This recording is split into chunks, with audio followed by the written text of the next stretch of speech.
یہ سوال بہت دلچسپ ہے اور میں نے آج ہی اخبار میں یہ خبر بھی پڑھی ہے.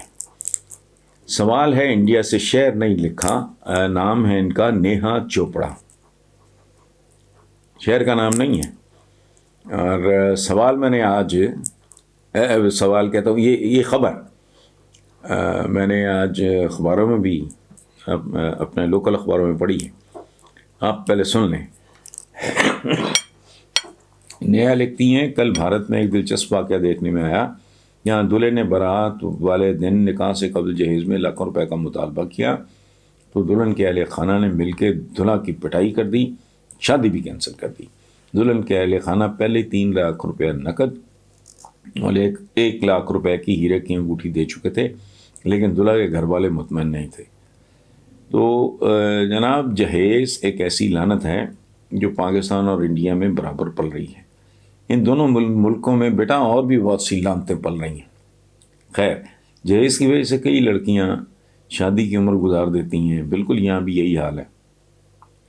آپ دلہن والوں کے اس عمل پہ کیا کہیں گے، اور ہم اس لالچ سے کیسے چھٹکارا حاصل کر سکتے ہیں؟ میرا پہلی بات بھی ہے کہ رویہ تو یہ بہت اعلیٰ ہے. اس کو اتنے چھتر مارتے بازار میں بٹھا کے، اس سے زیادہ کوئی بے حیا آدمی ہو سکتا ہے؟ وہ بندہ بھائی جس نے اپنی بیٹی آپ کو دے دی، اس سے تم کچھ اور مانگ رہے ہو، اس نے کمی چھوڑی ہوگی اپنی طرف سے. کون باپ ہے جو اپنی بیٹی کی شادی میں اس کو زیادہ سے زیادہ نہ دینا چاہے؟ لیکن یہ کمظرفی دی انٹائر، میں نے پچھلے بھی کسی سوال کے جواب میں کہا ہے کہ ہمارے ہاں جو یہ گندگی اور غلاظت ہے، یہ تبلیغیں بڑی ہوتی ہیں. وہاں بھی آپ کے جو برہمن حضرات ہیں یا جو ہیں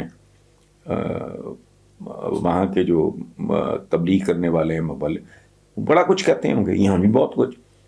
74 سال ہو گئے ہیں، اخلاقیات کے جنازے نکل گئے ہیں، کوئی چیز خالص نہیں ملتی، کہیں تول پورا نہیں. چیک کر لو جا کے، اگر وہ 1 کلو کا باٹ ہے تو اس میں سے پتہ نہیں کتنے گرام غائب ہیں. تو ہر روز ہزاروں لیٹر 2 نمبر دودھ پکڑا جاتا ہے کیمیکلز کا بنا ہوا. تو یہ حکومتوں کو بیٹا ایک انوائرمنٹ کریٹ کرنا پڑتا ہے جس میں پاکیزہ زندگی، صاف ستھری زندگی گزارنا آسان ہو جائے. ہم جیسے معاشروں میں جو ہوا میں تلواریں چلا رہے ہیں، ان کی پریورٹیز یہ اور ہیں. تو اس لیے جب تک یہ تبدیل نہیں ہوتا، ایک انوائرمنٹ ہوتا ہے، ایک ماحول ہوتا ہے. یہ تو پودوں پہ بھی لاگو ہے. ان کو پراپر انوائرمنٹ دو، ان کی گروتھ ٹھیک ہوگی، ان کو پھل بڑا اعلیٰ لگے گا، سوائل ٹھیک ہو، فلاں ٹھیک ہو، پانی وقت پہ ملے، کھاد ہو، گوڈی ہو. انسان کا بھی یہی حال. جس طرح کا انوائرمنٹ ہوگا اسی طرح کے وہ بدصورت یا خوبصورت لوگ ہوں گے. یہ دل پہ ہاتھ رکھ کے سننے والا ہے. ہماری بہن ہے اوکاڑا سے، پتہ نہیں بیٹی ہیں، مجھے محمودہ ہاشم، ان کا نام، میرے چھوٹے بیٹے کا نام ہاشم ہے. تو انہوں نے کہا ہے کہ لگتا ہے پاکستانی قوم بھی قیامت کی ایک نشانی ہے. یہ قوم ووٹ فروخت کرتی ہے، ہر پارٹی سے نوٹ لیتی ہے اور قرآن پہ حلف بھی دے آتی ہے. حرام کھانے میں نمبر 1، مردے بھی قبر میں محفوظ نہیں، ڈالر کریے وغیرہ وغیرہ. پھر بھی عاشق رسول ہونا کلیم کرتے ہیں. سر، سوال یہ ہے کہ آخر ہماری اور ہمارے ملک کی بقا کس میں پوشیدہ ہے؟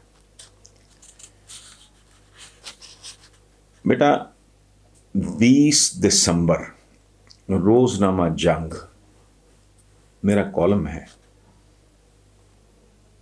آپ پلیز میری گزارش پہ، میری ریکویسٹ پہ وہ کالم پڑھ لو.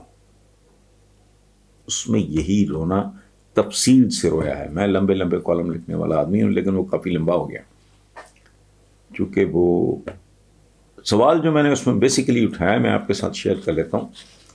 وہ یہ ہے کہ یہ کہہ رہے ہیں ہم یہ پڑھائیں گے، وہ پڑھائیں گے. وہ کیا پڑھاؤ گے بھائی تم؟ میں نے کہا ہے کہ پاکستان میں مجھے 5 بندے ڈھونڈ دو جو اسلام کی بنیادی تعلیمات سے واقف نہیں ہیں. ریڑھی والے کو بھی پتا ہے کہ رشوت دینا اور لینا جہنمیوں کا کام ہے. کسی گداگر سے پوچھ لو تو میں بتا دے گا کہ جھوٹ بولنے والے پہ حضور نے لعنت بھیجی ہے. صاف لکھا ہے. کس کو نہیں پتا کہ ملاوٹ کرنا، کم تولنا، یہ سارا یہ جہنم کے رستے ہیں سارے، یہ حرام ہیں. کس کو نہیں پتا؟ تبلیغیں میں نے لکھا ہے. میں نے کہا مسجدیں 4 گنا بڑھا دو. یہ جو پیشہ ور ہمارا مولوی ہے اس کو 40 گنا بڑھا دو، کچھ بھی نہیں ہوگا. آج تک ان سارے وعظوں نے، ان سارے بھاشنوں نے، ان سارے لیکچروں نے، ان ساری تبلیغوں کیا ہے؟ مجھے بندہ دکھاؤ جس کو ہم پوچھیں یار جھوٹ بولنا اچھی بات ہے، بزرگ کہے گا جی تو بات ہو. جھوٹ بولنے والے تو حضور والے پر تو حضور نے، تو اس کے باوجود کیا ہے؟ ہم تو وہ گندگی کھولنے، وہ گناہ کرنے، وہ جرم کرنے سے بھی باز نہیں آتے جس میں فائدہ کوئی نہیں. میں اکثر سوچتا ہوں کہ چلو جھوٹ بولا کسی نے کسی فائدے کے لیے، چلو وقتی فائدے کے لیے مل گیا، ملاوٹ کی، پروفٹ بڑھ گیا، ٹھیک ہے. کم تولا اس بدکار نے، چلو 4 پیسے زیادہ مل گئے. ہم جو دوسروں کی غیبت کرتے ہیں، ہم جو حسد کرتے ہیں، ہم جو اس پہ تو منافع بھی کوئی نہیں. ہم کہتے ہیں وہ گناہ بے لذت. ہم شوقیہ بدکار ہیں، اور یہ کوئی تبلیغیں کوئی واضح کچھ نہیں بگاڑ سکی ہمارا. وجہ یہ زبانی جمع خرچ نہیں ہوتا بیٹے. صرف باتیں کرنے سے نہیں بات بنتی. ایک انوائرمنٹ کریٹ کرنا پڑتا ہے، ایک ماحول بنانا پڑتا ہے جس میں جھوٹ بولنا مشکل، سچ بولنا آسان ہو، جس میں آپ کو 2 نمبری کرنی نہ پڑے. یہاں چیف سیکرٹری سے لے کے پٹواری تک کی تنخواہ، تو پاگل ہو. ان میں وہ کیسے زندہ ہیں؟ پٹواریوں نے بھی 3 گھر بنا کے 3 بیگمات سریام ہے. میں تو کہتا ہوں چیف سیکرٹری کی کبھی ٹیک ہوم تنخواہ تو دیکھو. 3 بچے نہیں پڑھا سکتا، مجھے سکھا، مجھے بتاؤ. اچھا اگر اس کو پلاٹ الاٹ ہوا وہ زیادتی ہے. یہ نوجوان جو کیمرے کے پیچھے کھڑا ہے اس کو کیوں نہیں ملتا؟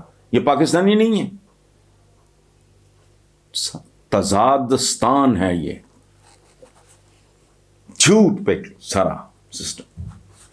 بہرحال آپ وہ کالم پلیز پڑھ لیں، اور اگر ممکن ہو تو مجھے فیڈ بیک بھیجیں کہ آپ کو وہ کیسا لگا اور آپ کو کیا سمجھ آئی، اور کہیں اگر آپ کا کوئی اختلافی نوٹ ہے تو وہ بھی آپ میرے ساتھ شیئر کریں.